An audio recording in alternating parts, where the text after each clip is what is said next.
Hi everybody, welcome back to Capricorn Radio.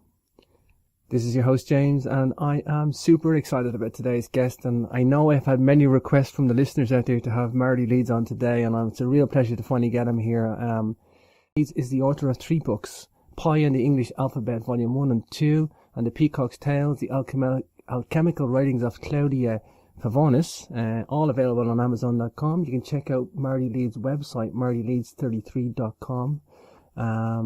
He's the host of his own podcast as well, the Marty Leeds Mathemagical Radio Hour, discussing everything from myths, math, spirituality, philosophy, sacred geometry, lost civilizations, and the holy sciences. You can catch that on thesyncbook.com/Marty Leeds, and he's been a guest on many popular podcasts, and now coming on to Capricorn Radio for the first time. There's something unique about Marty's work. He just understands numerology and esoteric knowledge in a unique way. We're going to get into that, but I just think Marty's provided a wealth of knowledge out there, and it's a pleasure to talk to him today. So without further ado, let's bring on today's guest. Hi Marty, you're very welcome to the show. How's it going? Great to have you here, Marty. Marty, how do you get into this subject? This is not something you just jump in someday because you're bored. This is obviously a passionate interest of pursuit of knowledge and truth for you. Yeah, I mean, I got into this just basically slowly over the years. I mean, I was, essentially the way I explain it is that I for a long time, I was seeking an answer to my life. I was seeking an answer to, why I'm here, and is there a God? Is there a direction to life? Is there a purpose? These sorts of things. So I would say, and I kind of went, I mean, you could call it sort of an existential crisis. I guess you could call it that, but it meant mid to late 20s, I started to really start to look into other things that I'd never really considered before. Because I came from sort of a materialist, corporeal, scientific background. That was the stuff that I always focused on. And years of sort of investigating things, reading Carl Sagan and Stephen Hawking and looking into quantum physics and stuff like this. Eventually that really didn't give me the answer that I was seeking. And so that led me into all sorts of different avenues and different subjects. And so, for the longest time, I never tackled theology or religion or spirituality or philosophy or symbolism, any of this, because to me, at least in contemporary science, all of that stuff is just pretty much hogwash, So I was really, I had an aversion to that for a long time. And then eventually I just went into it, and I had the, I had the unique position to not be, not have anybody look over my shoulder and tell me what was right or what was wrong. So I just had a free reign to do and investigate whatever I wanted to. Mm-hmm. And in doing that, I sort of, I like to say it like this, that everything that made sense to me, I put it in the Rolodex of my brain, and then one day it just kind of alphabetized itself, for lack of a better term, mm-hmm. kind of pun intended there. Mm-hmm. But, and that's basically how I got into it, I just basically didn't have any particular teacher or anything like that. I just went in and tried to make sense of this world. There's a lot to make sense of too, Marty. I mean, this is a very complex, convoluted world we live in. It's our history. It's our reality. Numbers play a major part of that, and we're going to get into that. I guess the biggest one of all to jump into is Gematria. Maybe just for the benefit of the listeners, Marty, give a generic definition of Gematria, and it's got various forms, Gematria. The other Gematria that I've studied is nothing to do with what we're going to talk about today, so maybe talk about the Gematria of the English alphabet and the English language, what that actually means, and kind of just give us a little different definition for the listeners before we jump in. Sure. Gematria is basically, it's synonymous with Kabbalah, essentially. Kabbalah mm-hmm. is more known for Hebrew, that language, but basically what Gematria is assigning numbers to letters, to the alphabets, and therefore, certain words, phrases, ideas, concepts that manifest in the alphabet have this numerical foundation for it. And so therefore you can, deconstruct the language itself mathematically. And there's always been this really weird, mystical, mysterious connection between numbers and letters in all of these other languages. So, we know for a fact that we have ciphers or, particular number to letter correlations for Arabic, for Greek, for Hebrew, as I'd mentioned, certainly for Latin. There can be no question there, even though I'm not sure if we have a cipher for that. We have Sanskrit, most definitely. And so all of these like major languages have this numeric foundation to it. And so for, my investigation, eventually that led to asking the question like, okay, well, is the English alphabet, is this just some haphazard, whatever, thrown together cowboy language, or was this language created or manifested somehow with a mathematical foundation? And so that's essentially Gematria. And that's really what, I'm kind of known for, is showing how there is this mathematical foundation for the English alphabet. This Gematria is going back a long time, Marty. This is the ancient Babylonians, Assyrians. These guys were obsessed with numerology, mapping out their buildings with sacred geometry, calculating astrology and the stars. Numbers was everything to these guys. They were obsessed with numbers. Well, that's what's so important about mathematics, is that when I got into the study of religion, I really couldn't make sense of anything, because I've always been taught religion as this sort of literalist thing, that people one time believed that Vishnu had 4 arms or whatever, you know what I mean? And so you try to go into these studies with a rational and reasonable mind, and you'll just get lost. One thing I ended up finding out through, syncretic or synthesizing or comparative mythology, these sorts of things, was that all of the religions actually at their foundation beneath everything had math. And it doesn't jump out at you right away. But then when you actually tell people that, hey, man, all of these religions have math, and then they go and look at these religions with these new eyes, with these numerological, mathematical Gematria eyes, you'll start to see it all over. And so, math is this universal language. That's the important thing. So when we see all of these, and there's no question about that. There's no question about that whatsoever. That's not my opinion or conjecture whatsoever. A Mayan 2,000 years ago and a Christian today, if they find the quadrangle, whatever, of a square, you're going to get the same, square root of 2 or whatever. It's never going to change. It's a universal language. And so what mathematics allows us to do is understand that these religions were actually heralding universal principles through mathematics, except every religion throughout time has done it in their own unique way. They've artistically expressed it in their own unique way. So in one part it's Hinduism, and another part it's Mayan, and over here it's Taoism, and over here it's Christianity, and over here it's Islam. And so we see that right now that there's a lot of division between all of these religions. But if you look with mathematical eyes, all you're going to see is connections. All you're going to see is how similar all of these things are. And once you do that, that's when you start to see a lot of the beauty within these religions. So, wow. I'm just going to draw a note to the movie Pi, 1998, black and white. I think they shot in black and white for like a retro effect. Not to be confused with the movie The Life of Pi now, but there's a 1998 movie about Pi, and it's my first introduction to Jewish mysticism or Kabbalah, where he showed the working of the numbers and what it means, and it's mind-bending in a way, Marty. It's like, oh wow, it's like, is the language constructed around a numerology system?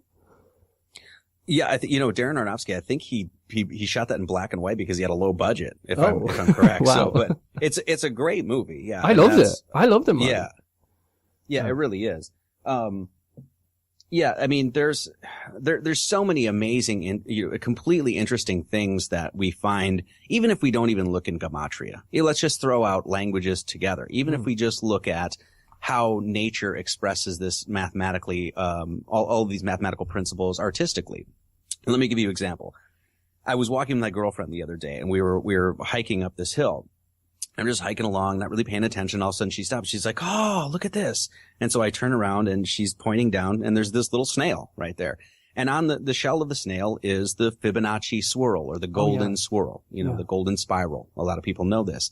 And so I was like, and she's like, oh, that's really amazing. Well, right next to that snail was a pine cone. And I was like, hey, look at that. That pine cone has the exact same swirl. And then I said, well, look right here. And where the pine cone was sitting, where the snail was, there's this sort of, there's this branch that kind of branches out. And I said, well, look at that. And the leaf formation, which is known as phyllotaxis, and it's built off the ratio of phi, which is essentially known as the golden spiral. We see that the plant itself was using this ratio as well. It's how the leaves will arrange themselves. And then she's pointing to the snail, and I took a picture of him. And I said, well, guess what? So not only does the snail, not only does the pine cone, and not only does this flower or this branch that's coming up, is all working off the same mathematical principle. Well, so is your finger.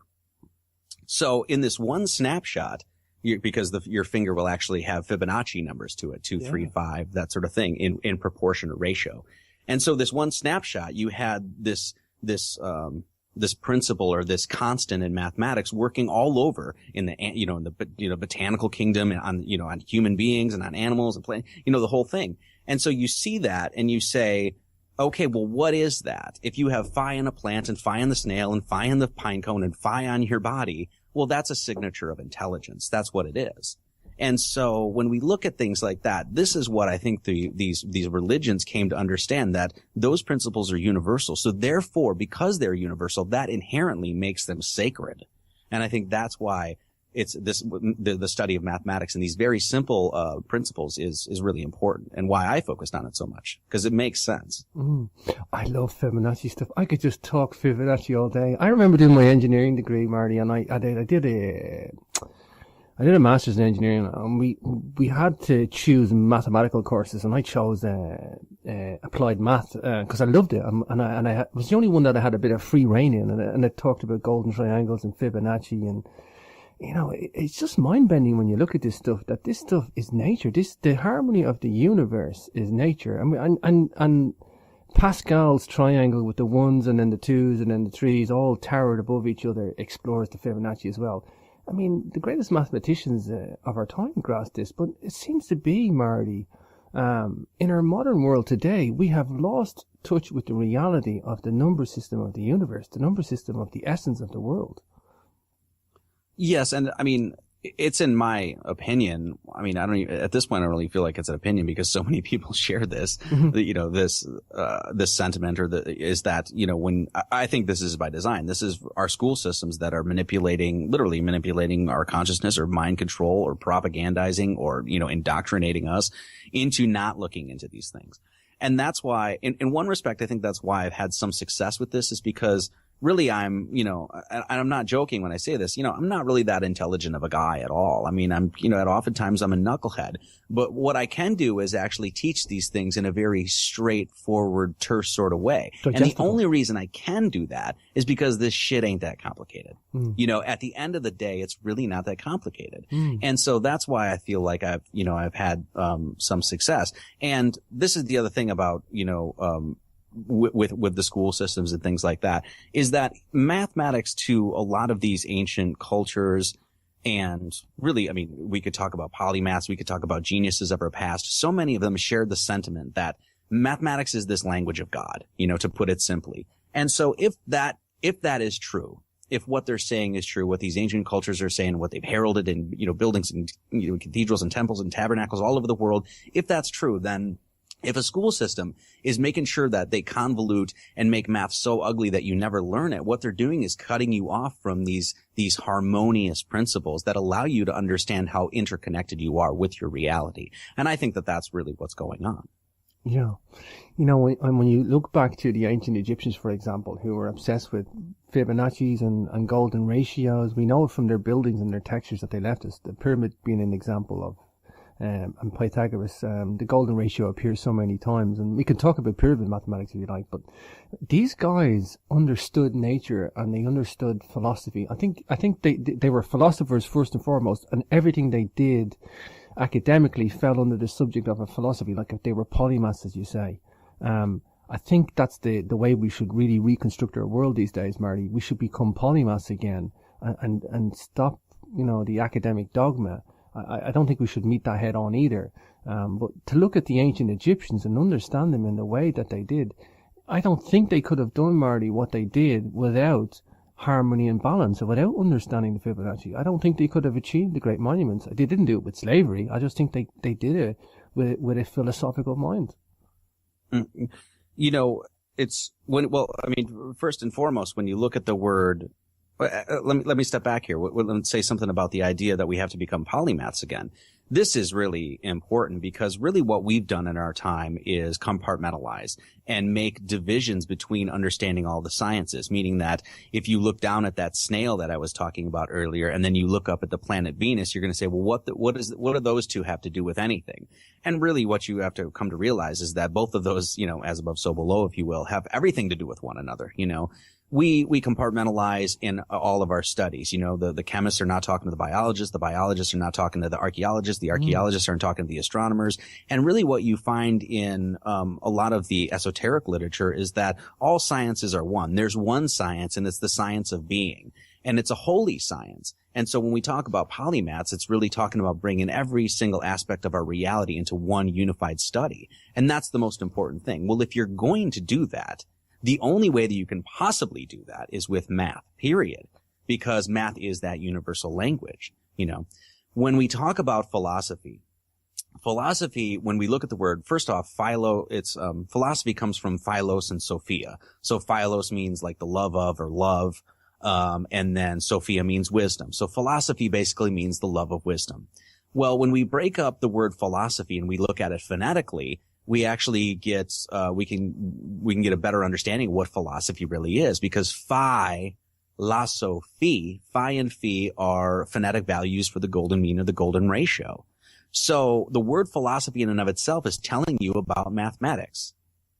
So when we say, I like to say this, that if you're going to do philosophy, according to the word, not according to what I'm saying, according to the word, if you're going to philosophize or ruminate and ponder on the nature of reality, you best do it through a study of number, because that's what the word is telling you about. The word is actually telling you about one of the most, ubiquitous, ratios that exist all throughout creation. So that's really what philosophy is. It's a study of number.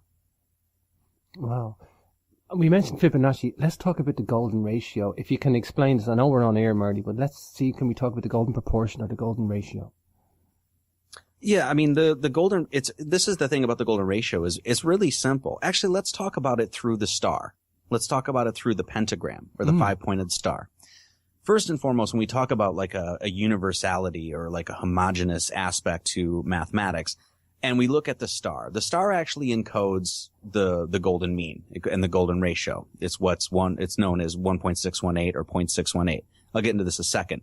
What's important about the fact that this ratio that we see all throughout creation is encoded in a star is that when you were a kid, and you probably saw this, or maybe you have kids, or you have friends that have kids, that when you were a kid and you have a piece of paper in front of you and a few crayons, you're going to be drawing stars all day long. I mean, it happens all the time. I've seen children do this. They'll just sit down and scribble and scratch, and a lot of times they'll draw stars. That's something that's inherent in the makeup of our subconscious. This archetypal or geometric form of the star is something that's within us. And so obviously it's going to come out. It's going to come bounding out in all these really unique ways. The star, when you look at the star and you actually measure the sides of the star, so there's like a long part and then there's like the pentagon inside, and that's a short line. Well, the ratio between those lines will be 1 to 0.618 or 1.618 to 1. And this is the ratio. So I'll say that again. It's 1 to 6.8 or 0.618, 1.618 to 1. Well, this very simple ratio that we find literally in the geometry of a star, all you have to do is draw a perfect pentagram and you're going to find this ratio plays out all throughout, as I just discussed with the snail and the pine cone and the tree and the branch, et cetera. It's in the human body. We see this play out everywhere. So when we think about like the complexification of nature, that nature is this really convoluted, complex thing that we can't possibly understand. Well, you can understand that the way in which so much of nature grows actually grows from something that you can find is something as simple as drawing a star. And that really brings it to, down to the things that I can understand, simplicity and elegance, something that, a star, like I said, a child can draw. And yet here within that star that child is drawing, whether that child knows it or not, is a fundamental mathematical ratio that helps you understand everything that's as above and so below. Mm. And so this is why it's so important. And, one last thing about the pentagram is that the pentagram was the secret emblem of the Pythagoreans. And so what the Pythagoreans were doing when a lot of times that at this point in history, I'm guessing that they were, terrorized and, you know what I mean, that sort of thing. For knowing this knowledge, all they would have to do is flash a pentagram to one another, and they would actually be transmitting a whole host of information to one another just through a simple symbol. And this is where the study of symbolism comes in, of course. But so that's why the golden ratio is so important. Look at many people today, or many corporations, organizations, groups, people have took that 5-pointed star and used it for their own philosophy. I mean, it's a multiple archetypal philosophy today. No, yeah. I mean, the United States Air Force, the Marines, Texaco. I mean, how many stars are on flags everywhere? You know what I mean? And so obviously, once again, whether subconscious or conscious, that's what the star is encoding. And, it's in my opinion that the people that are sort of, running the world, the puppeteers that are pulling the strings or whatever you want to call them, obviously know this information. And these are the people that are hiding this information from the general public. Something as simple as the ratio that you can find in a pentagram. Very powerful archetype too, though. Very, very powerful archetype, Marty. Well, and that's why it's used. That's why it's used, because these people know that it is going to affect your subconscious whether you are conscious of it or not. Think about a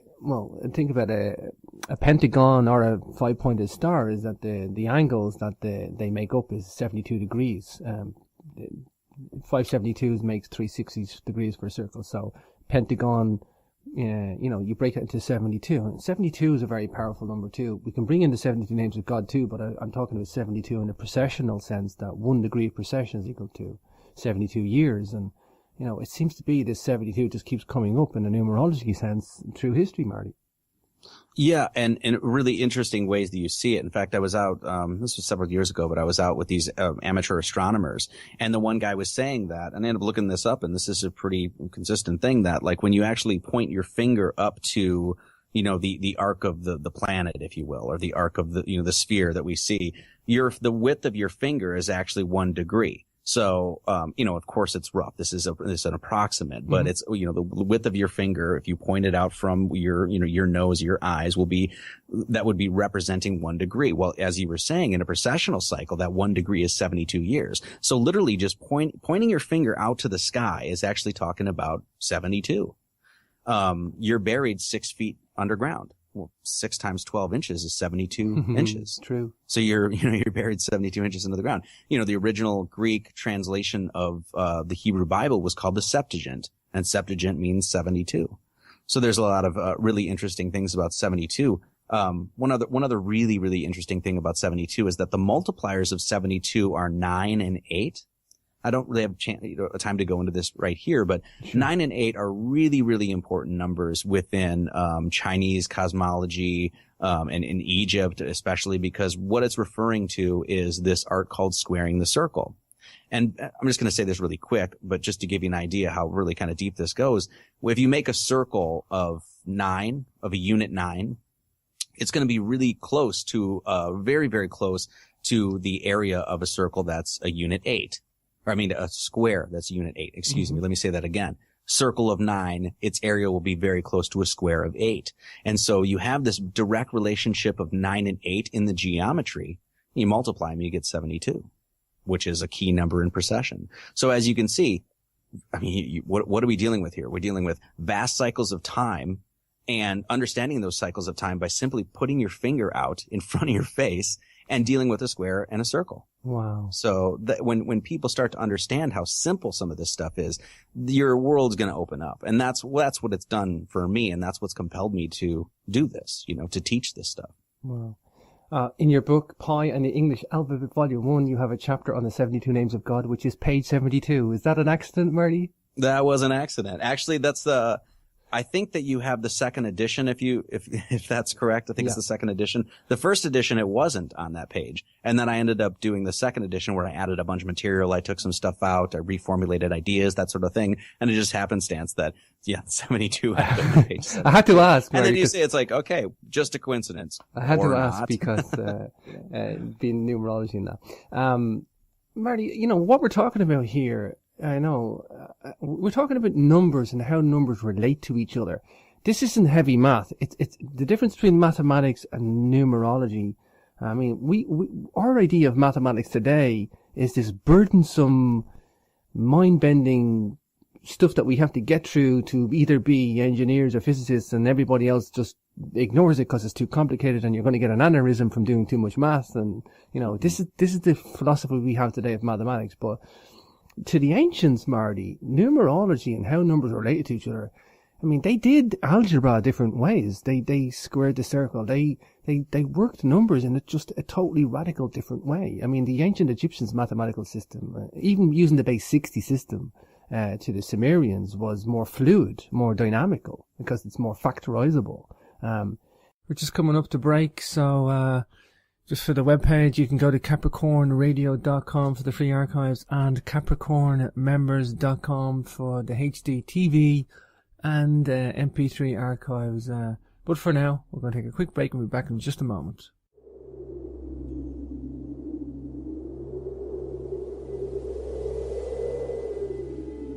There is something majestic in the land of Ireland.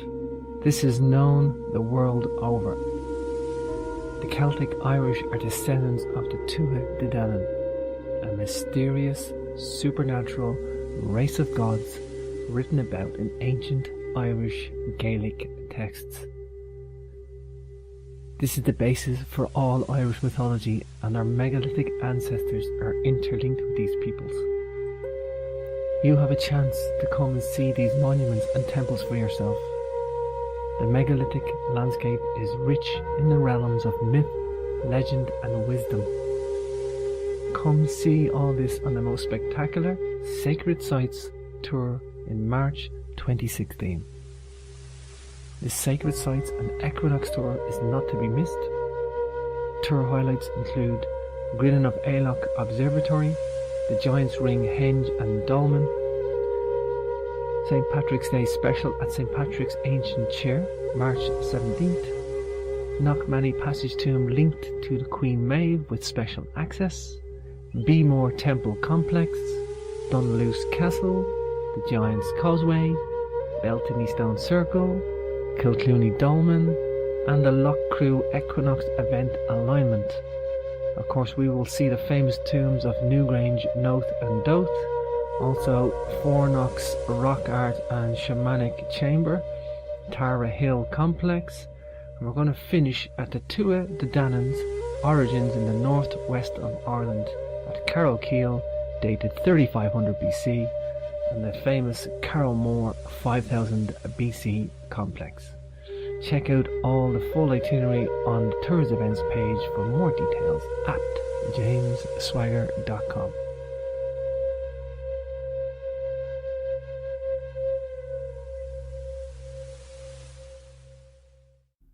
Welcome back to Capricorn Radio. This is your host James, and don't forget to check out the archives at capricornmembers.com. You can subscribe for membership, doing a lifetime membership deal at the moment. And of course you can still check out the free archives at capricornradio.com. And then HD TV shows as well on the Capricorn members page. But for now, you know, how do you teach this to people, Marty? Do you have to go into number systems to these people? Is this a teaching mechanism of something we have lost? Well, this really goes back to the whole idea of like compartmentalization. You know, we say numerology and mathematics, right? Yeah. As if they're two separate things. Well, they're not. They're not at all. You know, only in our modern, academies and universities and things like that have these things been separated. And really why they've been separated is because really what numerology is, in one respect, is a qualitative study of mathematics where, we could say mathematics, if you will, if you want to separate them in any sort of way, is a quantitative study. But really, in order to truly understand mathematics, you have to merge and bridge the qualitative and the quantitative study. Now, numerology has gotten a really bad name because most numerologers that you will see, let's just call a spade, man, are full of shit. Yeah. They are, and I have no apprehensions or reservations about saying that because so many people that when you say that you're a numerologist, in fact, this just happened to me last night. Yep. I said I'm a numerologist. I said I deal in numerology, and automatically he thought that I was saying that, that means that you take somebody's birth date and then you add it all up and you reduce it down and then they get a life path number and then you tell them that what that life path number means. Well, I don't do any of that. And I refuse to do that because I think I think it's irresponsible in a lot of ways, and I think it's extremely interpretive. So, when I went into numerology, that's what I knew about numerology. Yet I did know from reading all of this esoteric literature and things like that it was obviously an important factor in understanding what these mystics and sages and, shamans and whatever, we're talking about. Magicians. Mm-hmm. That's what they were you had to know. So eventually I went into a study like I wanted to know, why is numerology important? And that led into all of these really applicable, very, very simple things that you can actually see manifest literally on your hands. And maybe we can talk about some of this, but, sure. And this is one of the things that I hope to do with this work is actually reestablish this numerology in sort of like present it to a mass of people and say, if you're going to deny this, well, you have to deny how the mathematics of your hands work, Yeah. And so if you're going to deny that, then you might as well just deny your entire world. Wow. Yeah, you need to paint numerology for what it truly is, not for what people have railroaded it to be. Exactly. Yeah. Marty, this is a spiritual quest for you, no doubt. Without question. I mean, that's sort of the thing is that, we're talking about like an existential crisis or whatever, really trying to figure out who I was and where I was going and so much of this came from bouts of depression, bouts of, feeling like I was worthless, feeling like low self-esteem, that I didn't have any, goals in life and things like that. And so that led me into the study of spirituality, religion, and philosophy. But I was looking into a lot of that stuff long before I'd even touched, sacred geometry. Gotcha. And when I got into number symbolism, sacred geometry, the philosophical understanding of mathematics, that sort of thing, that I began to really bridge and merge all of these things together only because it made sense. That's it. I mean, and let me give you a few examples for the listeners. And this is one I talk about all the time, but how many different cultures do you know that have a concept of three becoming one? There's literally been volumes of books written on this concept. And, it's this idea that, there's three separate entities that become one. Most people know it as the Father, Son, and the Holy Spirit. And, the Christian religion, you have, a few notable ones, Isis, Osiris, and Horus, Shiva, Brahman, and Vishnu in Hinduism, Odin, Freya, and Thor. I mean, they're in the Norse mythology. You have all of these different concepts in religions of three becoming one. Well, when you understand that, at the heart of what they're talking about is mathematical principles, being for instance, the three sides of a triangle becoming one geometric form. Well, then you realize that that's not Hubaloo and, some inventive writers of the past that were trying to make sense of the reality. So therefore drummed up and concocted in their crazy imaginations all of these random gods that became one. No, what they're actually doing is canonizing how important mathematics is, simply by three gods becoming one. And you also see this in time. It's past, present, and future becoming one fluid movement. So as you can see, if you look at it with these eyes, all of a sudden, all of those religions that literally, popped up all over different parts of the world, all of a sudden they start making sense. Well, we have actually, maybe you probably don't know this, is little known about in most of the world, but in the Irish pantheon of Celtic mythology, we have an Irish trio of goddesses who become one. They're Bave, or is it Bav or Bave, Macha, and the Morrigan. The three of them, become one. They avenge the wrongdoing. And even one of them is the goddess of war, sex and war, just like the goddess Ishtar, and they're both drawn with crow's feet as well. Like a crossover between the mythology. And the Sumerian, right? Is it Ishtar was the Sumerian, right? I see this trio of goddesses, or the trio, or the Trinity. Again, it goes back to some archetypal knowledge, Marty, or some powerful idealism, if you will. It does. I mean, it's so much so that, all of these variant cultures, especially times in history where we're assuming anyway that they never met each other, that coming up with these same principles independently tells you something that this is how I understand it anyway, that there's a natural, universal, organic religion. And they're all the religions that have ever popped up, at least all the religions that are, save for, somebody asking you to, cut off your penis and put on Nikes and fly away on a comet to, that sort of thing. When you look at the traditions that have lasted for a really long time, you'll find these principles everywhere. And that says something about the fact of how man can connect with nature and actually find these, well, as Manly P. Hall calls them, and I've adopted this, they're outflowing expressions of God. They're the laws of nature. Mm-hmm. And these religions have come to understand them and heralded them. Wow. Marty, we've talked about the 5-pointed star. Let's talk about the 6-pointed star, predominantly the one on the Israeli flag, as is most famously known.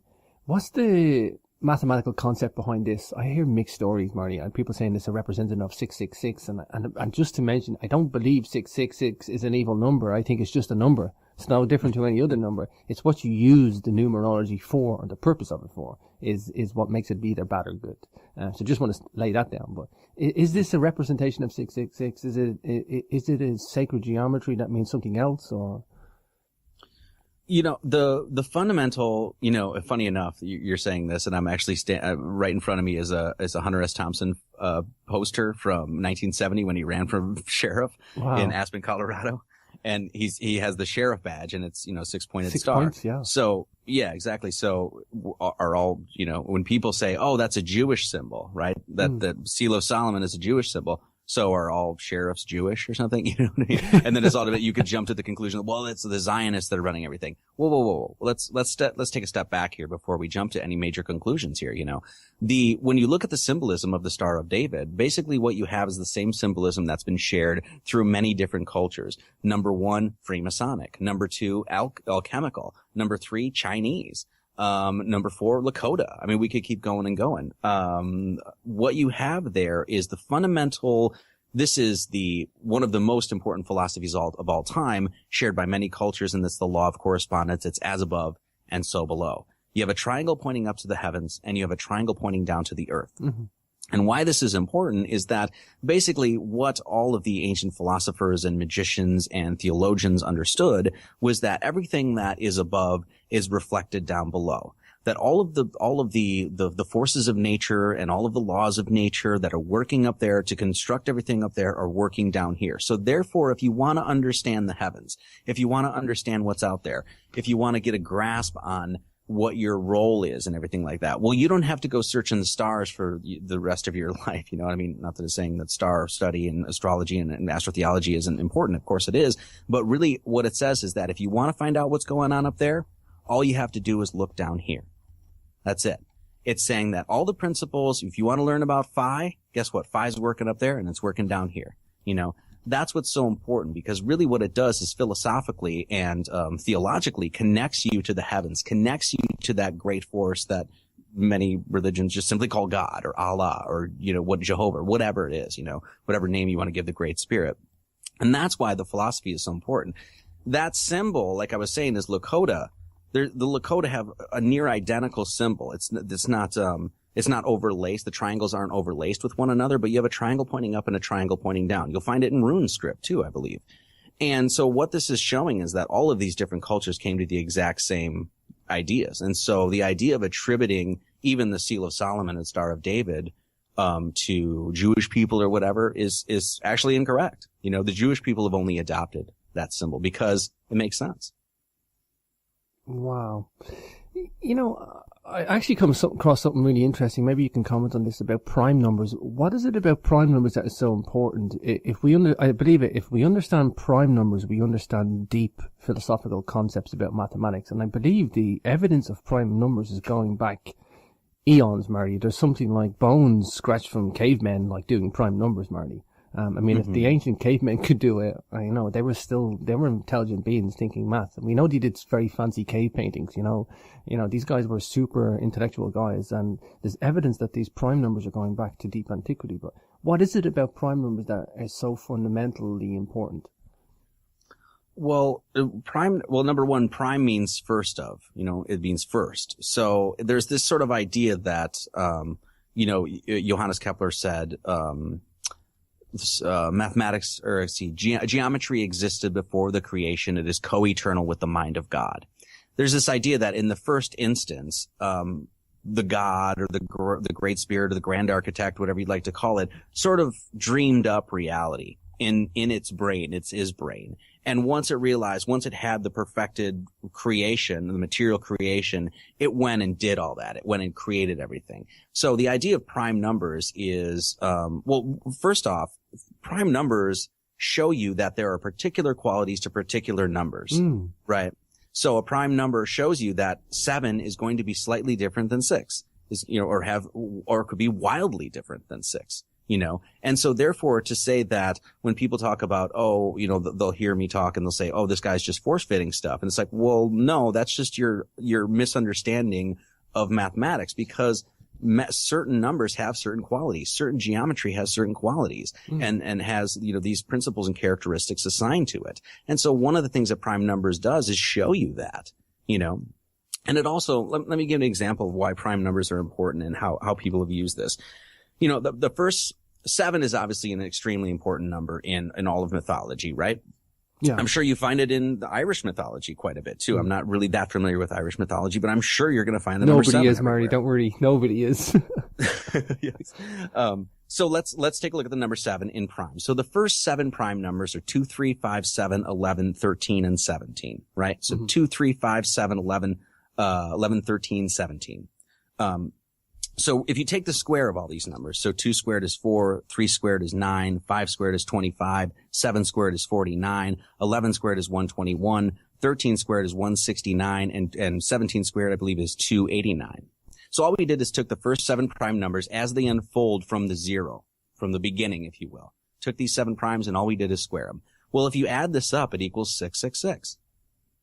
Wow. So if you're going to say that as you were saying that it's like, hey, I don't see 666 as an evil number whatsoever. That's a very intelligent way to look at it. But how many people are out there that see 666 and they associate that with the devil? Well, that means if you're going to associate 666 with the devil, that means you also have to associate 2, 3, 5, 7, 11, 13, 17, 289, 130, et cetera, et cetera. And prime numbers. And so then you realize how absurd that is. You know what I mean? And then all of a sudden there's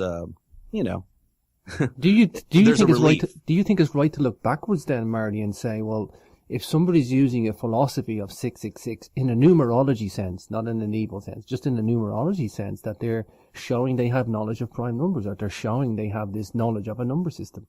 That's a great way to say it. It's the perfect way to say it, because that's really what a number 47, of 666 expresses. And this is something I've said before, but the Bible verse and where we get one of the Bible verses that where we get the number 666 is actually telling you that it's a number of wisdom. It's Revelation 13:18. It literally, this is how it starts. Here is wisdom. So Revelation 13:18 says, here is wisdom. Let him that hath understanding count the number of the beast, for it is a number of man. And his number is 636. It's 666. Wow. So the verse in and of itself is saying that this is wisdom. And because of one word beast in there, all of a sudden that's associated with the devil. Well, guess what else is beastly? The sun. It's enormous. It flies over our head every single day. And it's this beastly thing. So, you get a whole different perspective when you look at it numerically, and you realize that the idea of assigning 666 to the devil is ridiculous. And then you look at how many metal bands out there, that have like 666 slapped to their chest and an upside down pentagram, thinking that they're somehow representing evil or whatever. And it's just kind of silly, And do we extrapolate that to the carbon atom with 666 as its protons, neutrons, electrons? So, Yeah, I've heard that. And that's just one expression of how these patterns, we could say just patterns of numbers and things like that, will play out even in the atomic sphere. Let's go back to the movie Pyre. I think they wrote, it was something about, they were going on about the true name of God was 216 characters long. But 216 is another way of writing 6 multiplied by 6 multiplied by 6. Is there any link with that there? Just another way of showing how I would say important numbers are. Yeah. 216 is also a multiplier of, multiple of 10, 216 times 10, a multiple of 10 would be 2,160. So 6 times 6 times 6 times 10 is 2,160. So you have the 666. Well, what's 2,160? Well, it's the geometry of a cube.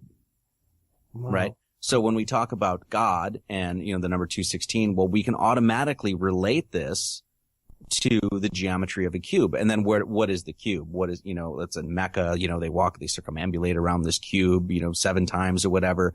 Kabbalah comes from the word Kaaba, and Kaaba means cube. So when they talk about, 216 being a number of God, they're not kidding. It's like there's an absolutely some legitimacy to that when you understand how deep the number 216 goes. And that's also, 216 or 2160 is also one of the devisors of the precession of the equinoxes that we House of the spoke about Zodiac earlier. Yeah, zodiacal house is 2160 years. Exactly. Yeah.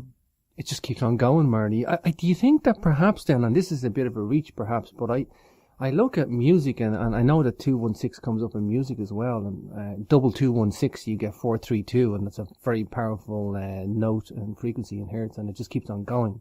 But do you think that whoever devised it, okay, let's start from the start.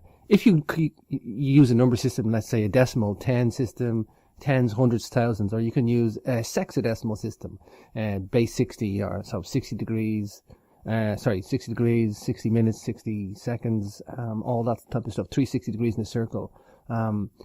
You're free to choose whatever number system you want.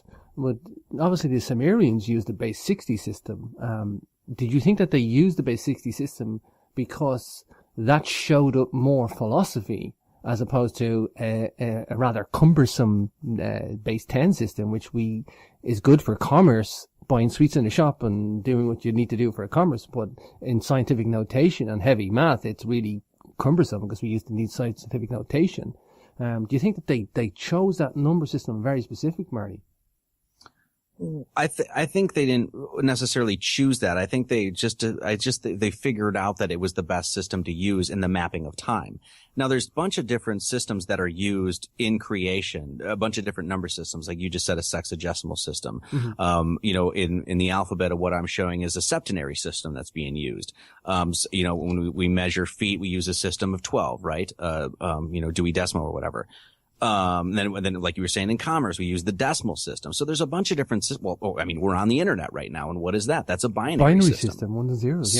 Yeah. So we see that in all these different avenues. We have, a binary system, a sexagesimal system used. So really what it's understanding is what is the best system to use to, map the phenomenon that you're looking at. So for instance, when the Sumerians were using a sexagesimal system, they weren't just using a sexagesimal system. They were using many other systems as well. But one of the things that they focused on, why they focused on the system of 60, at least in my opinion so much, because I didn't live back then, but why they did that is because that best helped them map time. And the mapping of time is quintessential to, just survival back in the old day. But even that, it's helping you understand your own spirituality, because when we map, how do we map time? We map time by looking at a clock, but back in the Dizay, they map time by looking at the stars, the sun, the moon, and all of those heavenly objects, the planets and whatnot. All of those heavenly objects actually went through spirals. They went through cycles. Well, this is where you get the word spirituality. Spiritual comes from spire or a spiral, and ritual. So you have literally spirituality means a spiral ritual. Well, what's spiraling around us, right? From the perspective of the human being anyway. Mm-hmm. Everything, the stars, the sun, the moon, planets, everything is revolving around us. So mapping that is actually understanding, where you are in time, if you will. So that's why they used a sexagesimal system, 60 seconds in a minute, 60 minutes in an hour, et cetera, et cetera. So that's one of the important reasons that, sexagesimal system is used. Wow.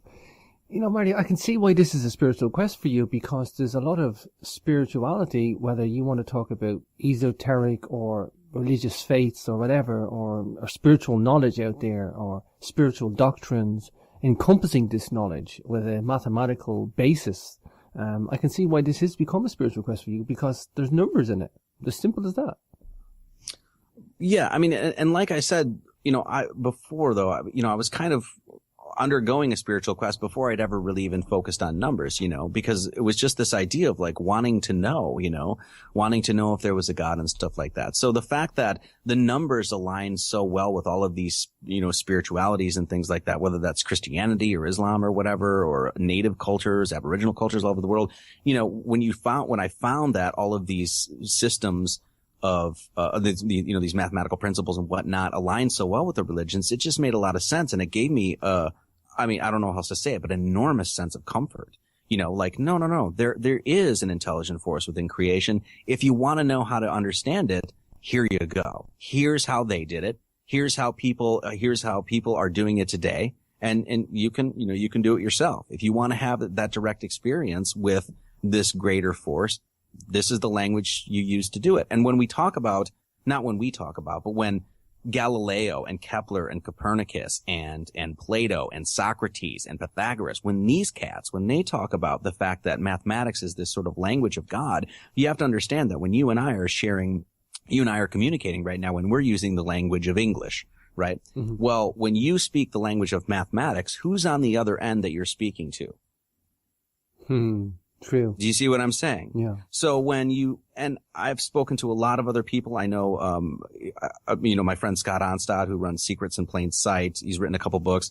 I've had conversations with him about this, that it's this idea that when you make these connections, when you find these little things that have been hiding in the math, there's an interior light that comes on, and it's just irrefutable. It's just something that no one can take from you. No one can tell you or diminish it for you. It's just something that's there. And that's what's so special about this. And what it also understands is that there's a magic. There's a freaking magic that's going on in our world. And you can come to understand that magic. And let me give you one example here of what I'm talking about. There's 365 days in the solar year, right? Roughly 365 days. Pretty much everybody knows this. Yep. A lot of the ancients mapped this great span of time as 364 days with essentially 1 day out of time, or one extra day that they would add to the calendrical year or whatever. And why they did this is because this was once again, as the Sumerians did, it was an easy way to map the year. You could take 28 days of a lunar month, and multiply it by 13 months. So 28 times 13. You'll actually find this calendar in Stonehenge, by the way, and in the deck of cards, by the way. Oh, wow. 13 times 28 equals 364, right? Well, when you look at the number 7 times 7, once again, one of the most important numbers in all like mythologies and esoterica. And, it's the creation of the world according to Genesis. It's the number of books in the Numerology. It's the number of, et cetera, et cetera. 7 times 7 times 7, or 7 cubed, is 343. Mm-hmm. So 7 times 7 times 7 is 343. Well, 7 plus 7 plus 7 is 21. So 341 and 21. Well, 341 plus 21 is 364. So how in the world is it that somehow the path of, the relationship that the sun has to the earth, how is it that you can build a calendar off one simple number and simple arithmetic? When you show, and that's just one of thousands, literally thousands of examples of that, but guys like myself, and there's many, many other researchers out there that are doing this work as well. Mm-hmm. The one example that you can lay in front of somebody that says, hey man, that when science is telling you that the world is just haphazardly thrown together and there's no intelligent force behind creation and things like that, and numerology is nonsense, well, what you can do is verify, not from the mathematicians at MIT, verify for yourself that mentality is horseshit. You know what I mean? And that's what it did for me. And so when I go to explain this stuff, I'm explaining it from my own experience with it and how I'm passionate about it. But the only reason, I think I said this before, the only reason that I'm, even talking to you is that people have watched this and they get it. They understand it. It makes sense to them. And that's what's the most important thing. So if we're going to talk about, a grand unified theory, universality between all peoples, this is the way you're going to do it. And even saying that, and just people don't realize that, or how mathematically tweaked our world is. Now, I'm not saying that there's a God doing this or that there's a person doing this, but every mathematical constant or physical constant, whether you're talking the force on protons or the electric dialect, or you're talking gravitational constants or capacitance, every little number that we have, and how many scientific notation, how many decimal points, if it was just a fraction off, Marty, our world wouldn't exist. Our world wouldn't exist unless it was 0.000000 to the power of 10 to minus 19 or whatever, just right, those mathematical constants. I think there's 100 of them, Marty. And if they were like a fraction of a decimal either side, so people don't understand how mathematically right our world has to be. Water wouldn't exist, and electricity wouldn't exist, and all these forces that we take for granted wouldn't exist. This is our world. This is the reality of our world. Yes, and what's so good about this too is that when we talk there, so many. I'm sure you've had lots of people on your show that are like conspiracy theorists and stuff like that, where it seems like there's some organization that's running the world, and probably there is, of course, But what tends to happen is that people will look at every phenomenon in the world and lump it into this is a conspiracy and it's run by the Illuminati or the Council on Foreign Relations or the Carlyle Group or the Bilderberg Group or whatever it is.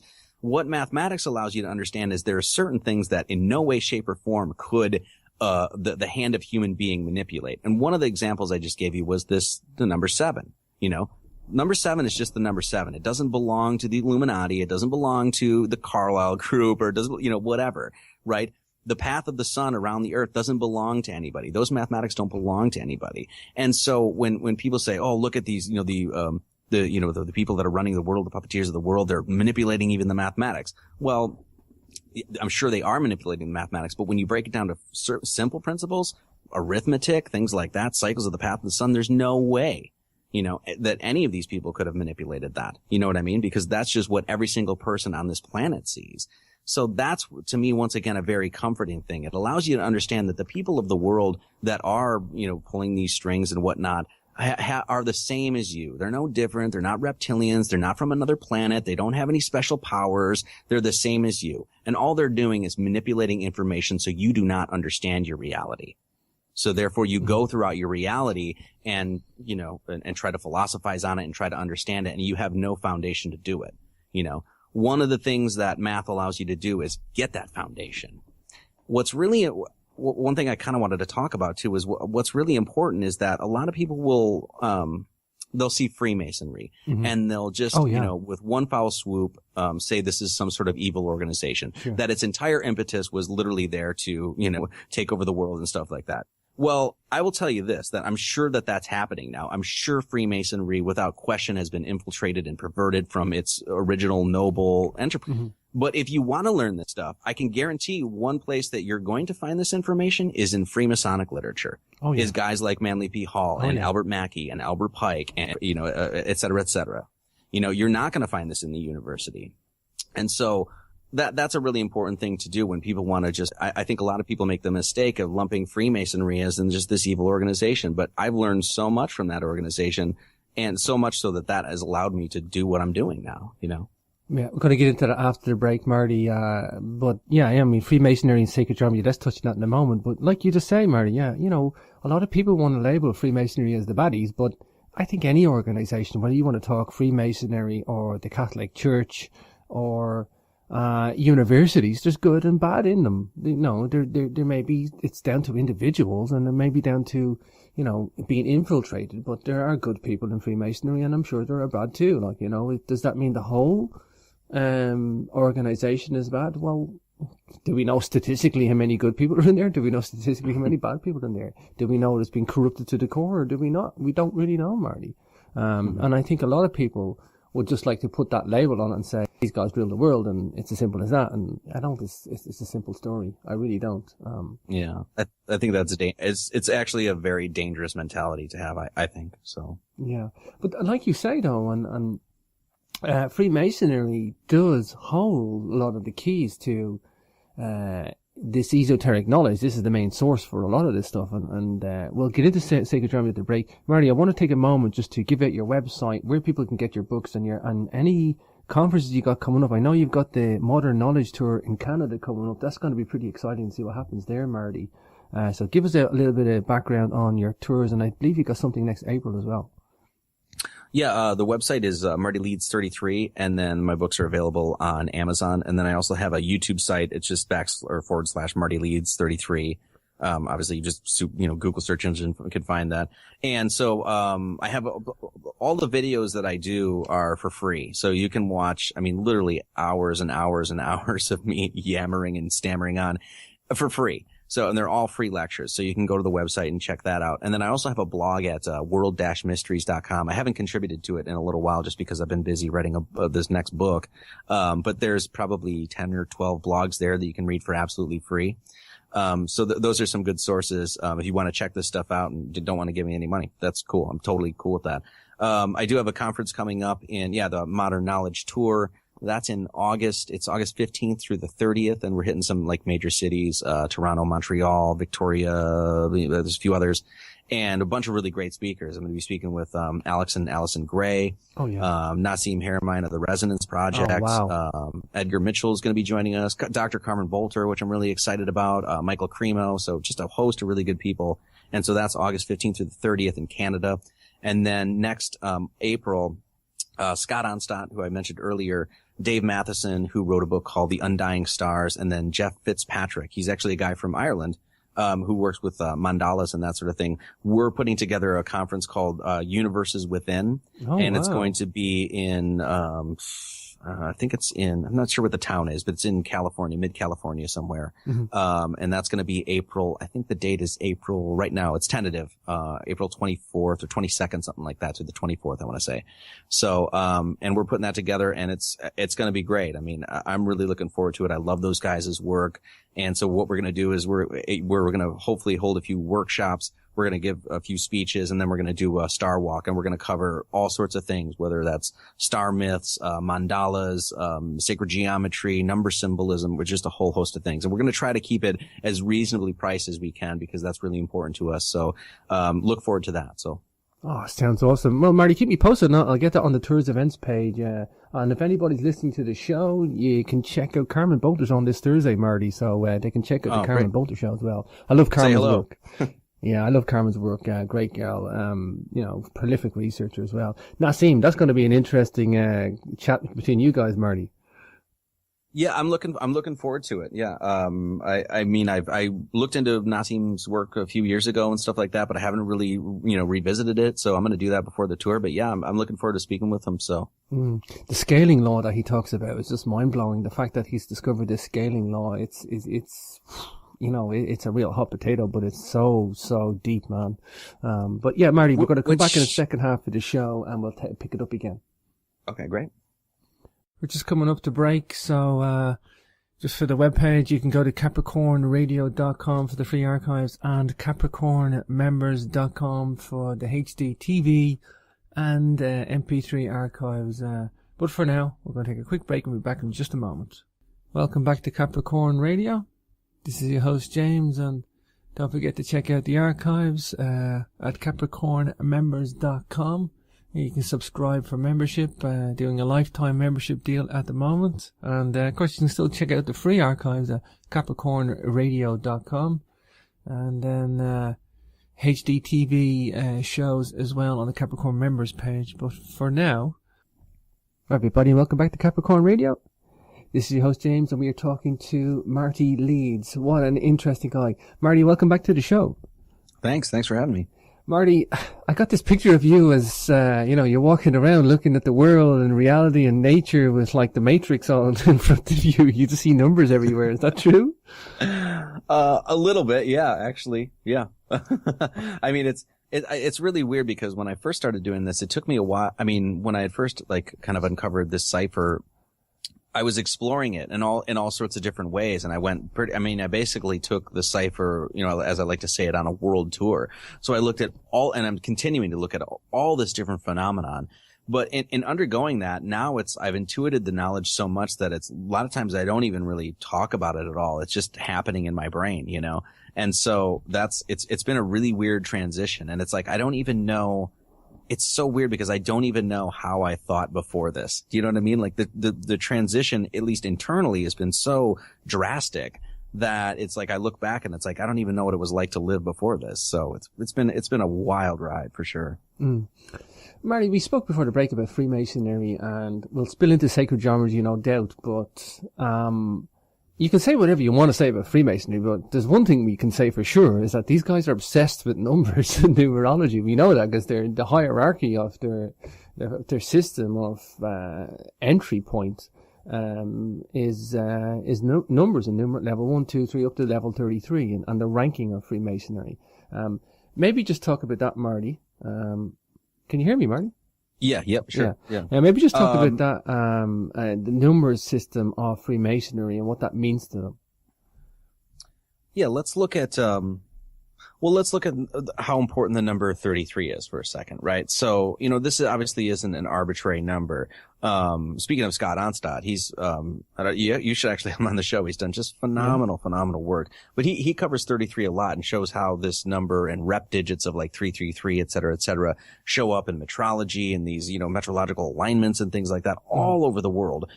The number 33 that we see that's attributed to Scottish Rite Freemasonry it's not Masonic at all, of course. Once again, it's just a number. And, when you look at like Jesus Christ lived to 33 years or 33 and a half years, that sort of thing. What this is, one of the main things that 33 is focusing on is actually your spinal column, which is the focus of so many of these spiritual traditions. I mean, even modern day medicine has the Kundalini serpent wrapped around a staff, and then it's like this 6-pointed star. You know what I mean?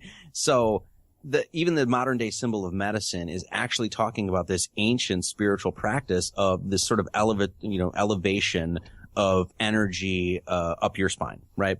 Well, you have 33 bones in your spinal column.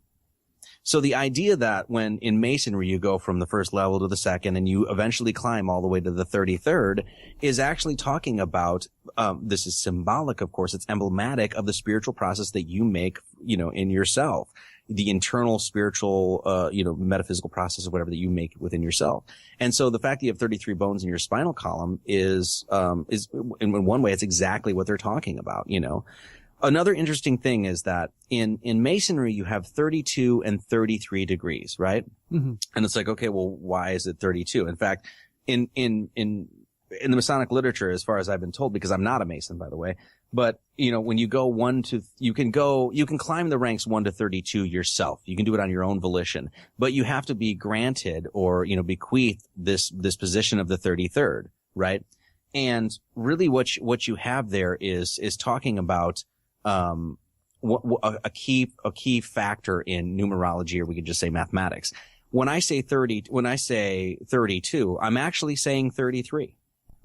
And the reason is because you actually start with the number or non-number 0. So you go 0, 1, 2, 3, 4, 5, 6, 7, 8, 9, you climb all the way to 32. When you get to 32, that just established 33 digits. Do you get what I'm saying? And so really what this difference between 32 and 33 is actually talking about is the fact that we have to focus on the first non-number or number in our number line, which actually designates immateriality. 0. It designates immateriality because it's no thing. It's nothing. And then when you look at how powerful the 0 is, like for instance, when you put a 0, like if you have no money in your bank account, right? There's 0 money in there. It's like, oh damn, I don't have any money. Now you put that 0 after a 1. And next thing you know, it's got a power of 10. So philosophically, within the properties of the number itself, the 0 is actually telling you about how nothingness or immateriality or, the other side, if you will, actually has a whole lot of power. And that's exactly what God is. God is this thing that's supposedly invisible, right? Sure. And yet is all powerful. Well, you have a perfect symbol of that in the 0. And so that's what one of the things that the 32 and 33 degrees in Masonry is actually talking about. Wow. Let's bring in sacred geometry because these guys are known to be, they're craftsmen. They come from the Masonic. There's 2 types of Masonry. There's like a theoretical and then there's an actual engineering role, if you want to call it that. But I know they have 2 names for that. But these guys have a deep respect for sacred geometry. They're known for that. They have a deep respect for numbers. Is that the right way to say it? Is it respect they have for knowledge through numbers? Is it a respect they have for the sacred geometry? Because geometry is numbers. Is that the best way to describe it? Yeah, I think so. I mean, I think that the reason that Masons find meaning in this stuff is because there is meaning in this stuff. And so, I think that they recognize that these were universal principles, that the geometry are universal principles. And that's why they're focused on it so much, Wow. Yeah, what is it about geometry then? I mean, it seems to be that, when you look at the ground plans, I mean, of Washington, D.C., if you want to get into that for probably best case example, or the Pentagon, there seems to be an obsession with this stuff. It's literally like an obsession. So is that respect like going out of hand now? Is like Freemasonry just become so big and so popular, whether it's underground or not, that this either respect or this knowledge is just like all encompassing of what they are? I mean, basically, I think it comes back once again to universal principles that, the reason that you see, what's the best way to say this? These temples that you see, especially with the Gothic cathedral movement, right? That happened within, what was this, like the 10th, 11th century or whatever, for a few hundred years in Europe, where they had, I think it was like 80 of these cathedrals being built, right? And there's just this massive building project, right? These things are just, I mean, if you've ever been into a Gothic cathedral, these things are just magnificent works of art, Mm-hmm. Well, what they were doing in that is encoding mathematical knowledge. In fact, even to build the structure itself, that automatically assumes that you have to know about astronomy, you have to know about engineering, you have to know about mathematics, you have to know about all of, symbolism, you have to know all of this stuff to even build that thing in the first place, Mm-hmm. So when you walk into a temple, when you walk into a church, when you walk into one of those Gothic cathedrals, whether you are cognizant of it or not, you are completely surrounded by this mathematical language of geometry and number that has been gifted to us by this creator being, as the Freemasons are saying, and what I've come to understand as well. So the fact that when you walk into a place like that, and there's a certain feeling you can get, right? It literally can change your consciousness. I mean, they're magnificent structures. You walk into that, you realize that those forces that are acting through number and geometry are working upon you, whether you know it or not. Now, when you come to understand this, then that's when the consciousness opens. That's when the pedal hits the metal, for instance, and that's when the light really starts shining within, because then you start to see how this is affecting you, if you know what I'm saying. Mm-hmm. Now, the people that have got out of hand with masonry, that, as you kind of mentioned there a second, what I see them doing is, once again, understanding this information, realizing how powerful it is, and doing everything in their power to keep it from our hands. Mm-hmm. And so therefore keeping us from understanding, not our role, the power of the human being, man's relationship to God, etc. ad infinitum, Wow. Well put, Marty, well put. Marty, I've held off talking about pi for a very good reason, because I want to keep it to the end. Do we talk about pi as just a simple ratio, or is there something magical or mystical or special about pi?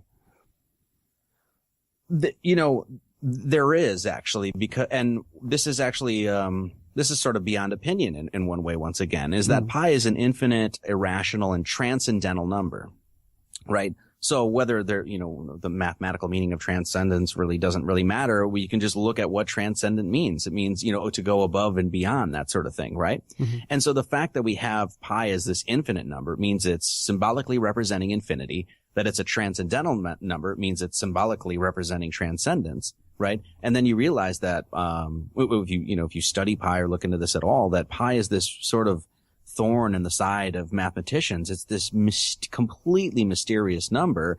And yet all you're doing is making this sort of simple geometric action. You're taking a line and a circle and you're finding the relationship between the two of them. And yet just this simple act of a circle and a line gives you this infinite transcendental number, and this is why what pi is so important, because what does pi allow you to do? It allows you to bring in philosophy. It allows you to bring in geometry. It allows you to bring in the numbers. It allows you to bring in, the infinitude of our creation. It allows you to understand that there is a transcendent quality to this, that this wasn't just happenstance. That wasn't just, the laws of physics of cogs and gears that kind of threw this whole thing together, that there is a purpose here, This is one of the things that I've come to understand with pi anyway. Mm. I just think it's, when I know there was lots of searches to see does pi ever end, and from their best knowledge that they know today, they know that pi just keeps going on forever. They've tried to search for a decimal place ending. It's just mind-bending that a number goes on forever when it's created from like two definite you know, if you take a definite, if you draw a circle, you have a definite circumference, you have a definite diameter, you know, there's definite numbers there, but then when you divide one into the other, you get this magical, never-ending number. I think that's mind-bending in itself, Marty. And our creation, this creation is mind-bending in and of itself because it never ends as far as we understand. So how I've come to understand pi is that pi is actually a mathematical representation of the continuing growth of our creation. And that's why we'll never, ever, in however many years we look into it and how many trillions upon trillions of digits we actually calculate with pi, we're never going to find that end because it is actually a living, breathing number that is representing our living, breathing universe, you know.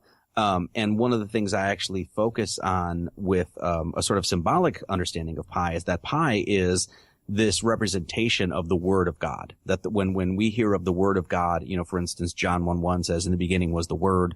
You know, we hear this in Masonry, Hiram Abiff, and the Lost Masonic Word.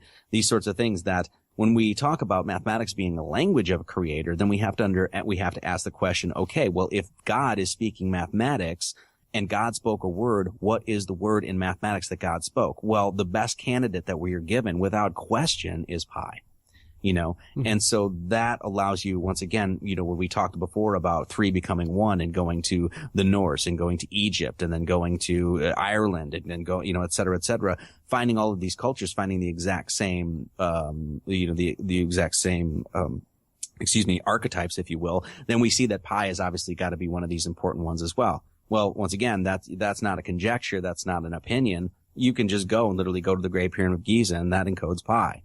You know, you can go to Stonehenge and realize that they absolutely knew pi. There's, it's escaping me right now, but I forget where it is in the United States, but it's this native mound that they built, and what it does is actually calculates, positions of the stars and the moon and the sun, and actually is really accurate in mapping, eclipses and things like that. Well, without question, they used pi to build this. So it shows that it doesn't matter what culture you're in, these people that are highly intelligent, civilized, cultures, absolutely understood this stuff. Right. And it's in my opinion that one of the reasons that they were civilized is because they understood the universality of mathematics. I think you're talking about the Newark earthworks in Ohio? Yes, I believe that's what it is. Yes, it's octagons and circles and yes, exactly. It's been a while since I've reviewed that information, but without question they deeply understood cycles and patterns of the sky and deeply understood mathematics without question. You know, the fact that we can even use this today to map, just like Stonehenge, to map eclipses and things like that is really kind of mind-bending, you know. It pisses me off sometimes, Marty, and I have to speak openly. It pisses me off sometimes that people look back at ancient history and they go, "Oh, they couldn't have known pi. They were dummies," and it's like, I'm sorry, guys. Can you look at what they did? They drew a circle with big stones. Okay, not only did they have the logistics to carry the stones and do all this complex astronomy, setting that aside, they left us a big circle on the ground. There's stone circles all over the whole of Europe, all over these mounds in Ohio. It's like they knew the circle. They were able to draw a circle very accurately. They most likely had a piece of string and a stick and drew a radius. I mean, they understood what a circle was, Marty. And we're still wrestling with giving them pi. We're just refusing in our modern sense to give them pi. But it's such a great point that you bring up, because really what we have is that statement really shows the ignorance of modern culture with mathematics, is that we think that stuff is so complicated. It's just so impossible to understand that these ancient people who were primitives and savages or whatever could possibly not understand it. No, the problem actually is that this stuff is not that complicated, and that the people of the past understood that it was not that complicated, And so I think that's the disparity there that we have with our contemporary times, as opposed to, times when, cultures were living in harmony. They were thriving and they were harmoniously living with nature, and therefore understanding these principles, A great point again, Marty, that you broke up, that they understood these numbers. I think they had various number systems. I think they used whatever number system suited them for their task. And we're stuck with this decimal number system in the modern Western world. And it's the only one we have, unless we have, other ones in the background, like the binary ones and zeros for the internet and the electronics industry. But we don't really ever see them. We just know they're there and we often get referred to them. But the only one that we use is this decimal system, and it's rather cumbersome for, certain things, and it's like we can't see outside our own number system, Marty. Would that be a fair way to say it? Well, they obviously used a decimal system or a system of ratios at, the ancient cultures obviously have, whether, depending on what culture you're talking about, what time period and that sort of thing, how much they knew. But, I think that these ancient cultures did understand decimals. The issue, I think, is the understanding of, and one of the things that I teach is actually fundamentals. The majority of people, especially people that I talk to, because most of the time I talk to somebody and the first thing they'll tell me is that they can't stand math, and the reason is because we didn't do a good enough job, or the federal curriculum, educational curriculum, or whatever you want to say, the school systems didn't do a good enough job of establishing those foundations, the rudimentary, elementary principles of math. And the reason, what's compelled me to do this is that one of the best ways to understand that foundation, the elements, the elementary principles of mathematics is through numerology, is through basic arithmetic. I don't teach algebra. I don't teach trigonometry. I'm not going to go into chaos math so much. Why? Because I don't understand that stuff that well. I'm not the guy to do that. What I can do is show you how easy arithmetic is and how many things, beautiful, wonderful things you can get for knowing how to add, subtract, multiply, and divide. Yeah. When we go back to those and understand that, I think we're going to look at a whole different world. I think our world is going to look completely different to us. I think we've lost a lot, and I'm listening to you here, Marty. It's been a great show. I really, really enjoyed it. And, I think, having talked to you now, Marty, and done the show, it's like we've lost the philosophy of maths. We've lost it. We've took the philosophy out of mathematics and just left this basic math that we're using for a technical function today. And, it's like we've lost our way in a way. It's the best way to say it. I think you're just on point completely. It's that we really have lost our way. And, going back to my own spiritual quest, that's really what it was, is I didn't know I had lost my way. I didn't know where I was going, and I really wanted to find out, and so that really, it sent me into this sort of like fevered pursuit of trying to understand everything. And the only way that I knew that I could get some foundation, that I could build a concrete foundation and say, yes, this is true, was through the study of mathematics. And for a guy like me who is not a mathematician, who's a college dropout, for Christ's sake, for me to even go into this, that action in and of itself is completely daunting, But then I realized that, oh man, this stuff isn't that complicated. And that allowed me to rest easy, take a deep breath, wipe my brow and say, okay, let's do this, Wow. I guess just to finish up, on a side note as well, Marty, did you ever hear of Ramanujan? He's the guy that he came up with all of these mathematical theories, right? By reading like one book. Yeah, is that the guy, Indian, right? Obviously. And you're the first guy I've ever met, Marty, that actually knows this guy. It's like, I love the geniuses of the world, the Teslas and the Einsteins. I always want to know the psychology of their brain and why they did what everybody else couldn't. And I love genius. And I draw attention again to Daniel Tammet, the guy who remembered the value of pi to 22,500 places. He just sees colors as shapes and smells, and I love all this stuff. But yeah, Ramanujan was the guy. He had no formal training in mathematics. He understood prime numbers, and he understood the number systems. And from then he extrapolated fractions, continued fractions, and infinite series, and number theory, and mathematical analysis. His brain just lost it. I mean, he died at the age of 32, but his math today, Marty, is still above most of the high-level mathematicians of the world. Yeah, a few things on that actually is that, number one, when we say the geniuses of the world, it's in my opinion that, well, genius, the word genius is, the prefix there is gen, which gives us words like genetics, generation, genesis, etc. So, well, everybody is part of the generation.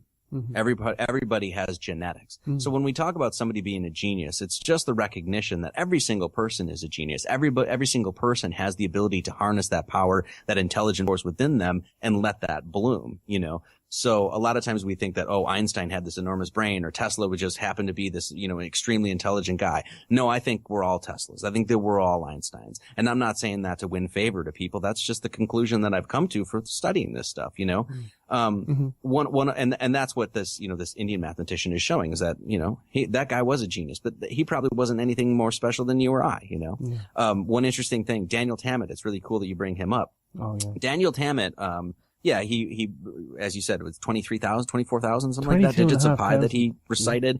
And he did it by traversing this sort of, textural, chromatic, landscape in his mind to remember very particular digits of 24,000 digits, whatever it is, right? Yeah. Well, guess what? I was born on January 31st, 1979. Daniel Tammet was born on January 31st, 1979. Yeah. So wow. If the world is just coincidental, even if it is coincidental, I find that magical. Funny you say that. I actually looked up his date of birth before because I wanted to know his astrology date, because I always look at the astrology. I'm not into astrology, Marty, but I'm very much not in a divination sense, but more in an experiential way. You know, and I'm always interested in people's star signs, especially scientists, mathematicians, or see is there anything in that. And it's always from an experiential way, but it's curious to note that. Wow.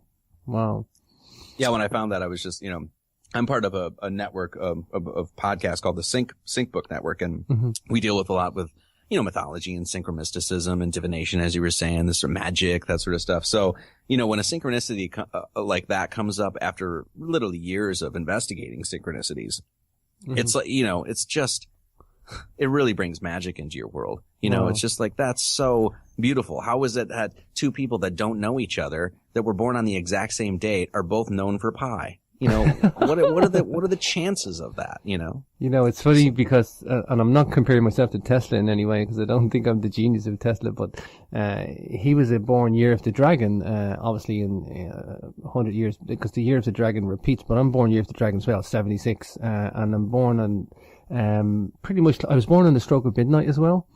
And I'm slap bang middle Cancer as well, as was Tesla. And it's funny, I keep meeting what we would call year of the dragon or fire dragons, and I see the same qualities in them, Marty. I see the same. We're totally different peoples, but I see the fire dragon. I see this explosive creature, but very cunning and a force to be reckoned with. But also, there's, if you're a Cancer dragon or a Cancer fire dragon, I see the Cancer play off versus the fire dragon play off. And it's like, I look at all these qualities in an astrological sense, but mostly in an experiential way. But I do believe, we're in this electromagnetic universe. There's electromagnetic action hitting the earth. We're electromagnetic beings. There's an electromagnetic wave around your heart, around your brain. We're susceptible to, this oval trajectory around the earth around the sun, with obviously if it's oval, you have levels of electromagnetic radiation getting increased and decreased as you go around this oval trajectory. And as a result, I believe this astrology is a quantifiable measure of electromagnetic radiation hitting the planet as you're born and as you act out as well. And I think there's something to it. I just don't think there's a lot to it in terms of, I don't know, perhaps like in divination. I don't think you can say what's going to happen to you on your birthday next year, or are you going to win the lottery and stuff like that. But I do think there's something to it experientially, and I think that's probably why you have similarities like that, Marty. People have parallel lives or similarity, and I will say, of the fire dragons I know, they're all engineers and scientists. Really, yeah. Anyway, Marty, it's funny. Before I ever got into astrology at all, and I don't use it for divination at all. I don't use it to fortune tell or anything like that. But before I'd ever gotten into any of that, I don't know. I mean, I'm an Aquarius, and I don't know how many times I had met an Aquarius, didn't know they were an Aquarius, and got along with them, just stellar, And then you find out they're an Aquarius, and you're like, well, does that have anything to do with it? And the modern sciences just say, no, it's just, it's statistically, that's not. And, but then, just some common sense, you say, well, maybe there is something to that, and if you don't ever investigate that, then you'll never really know, My dad's Aquarius. I understand Aquarians very well. My dad's a very special one. Like, he's a left-handy as well, and he plays musical instruments by ear, Marty. He's an engineer as well, but he plays musical instruments by ear. He has this genius quality where you can just listen to a piece of music from start to finish, and then he'll just represent, almost like a savant, but he's not savant. But he just, he has this mental quality. It's all in his head. He's got this mentalism going on, very logical, very rational. But yeah. It's a good thing to study people in a way, and I don't see the difference between astrology and psychology. I just see them as different sources for why. For psychology, it's down to behaviorism, the home you were brought up in, or were you beaten or were you loved, or whatever. Whatever that psychology is, it's a behaviorism thing. And I see psychology it's the same thing as astrology. The only difference with astrology is it's down to the dates you were born, you know. So I think they're both, I call it astropsychology, if you will. You know, I just see there's different reasons of why, you know, each subject is the way it is. But, yeah, you know, they say there's more sports people born under the star sign of Aries as well, and that's scientifically proven as well. Which they have tried to debunk and they can't. So, you know, it's a bizarre concept, but.